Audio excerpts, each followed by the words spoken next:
British minister prompted laughter from the audience on a TV programme after trying to play the Vladimir Putin card. And that was instead of apologising for the economic turmoil caused by the government's £45 billion tax cuts. What would Vladimir Putin want us to do? He wants to be divided right now because he's using energy. Oh, come on. Because he's using energy. Come on. Absolutely. Oh, come on. You can't say sorry because Vladimir Putin, they don't like it. I said to you... Nadine, people are laughing. What does this have to do with a simple apology to the I British just said people? Are you sorry? I changed the policy. Are you sorry? Of course I'm sorry. Thank Absolutely. you. The British government's tax cut package triggered the pound's fall to record lows, while also pushing up inflation and interest rates.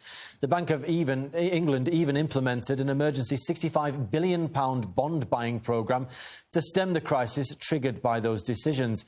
In a recent interview, Prime Minister Liz Truss was challenged to admit she'd had a bad start in office, to which she responded by blaming Putin for domestic and global problems.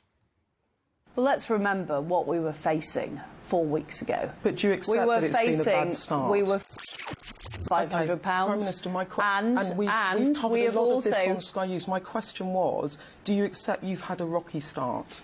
Well, what I am saying is that we have acted decisively in the face of very, very difficult international circumstances where Putin has been perpetrating the war in Ukraine. Okay.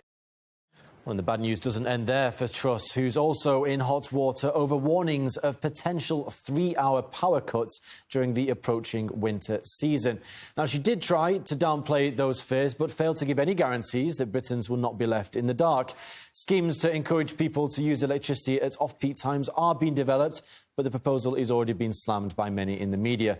Political analyst Alexander McKay says that Britons just aren't buying the excuse that the problems are all Russia's fault. He's trying the tactic that was pioneered by Joe Biden earlier this year when he called the energy price rises in the United States Putin's price hike. That didn't work for Joe Biden. It's not working for Liz Truss. If you look at the opinion polls since August of this year, they have consistently shown that the British population blames the government over Putin or over even the energy companies in Britain itself. So it's clearly a tactic that her spin doctors have told her to use, but nobody's buying it anymore. And blaming everything on the Russian government is simply not going to be believed by people. If the lights go out, it's going to be Truss that gets blamed, and her government is going to be pitched into an even greater crisis than it is in already. This is the end point of 30 years of various failed policies. And Liz Truss is at the end of this process and is inheriting a 30-year-long mess which she is trying to turn around and failing to turn around inside 3 months.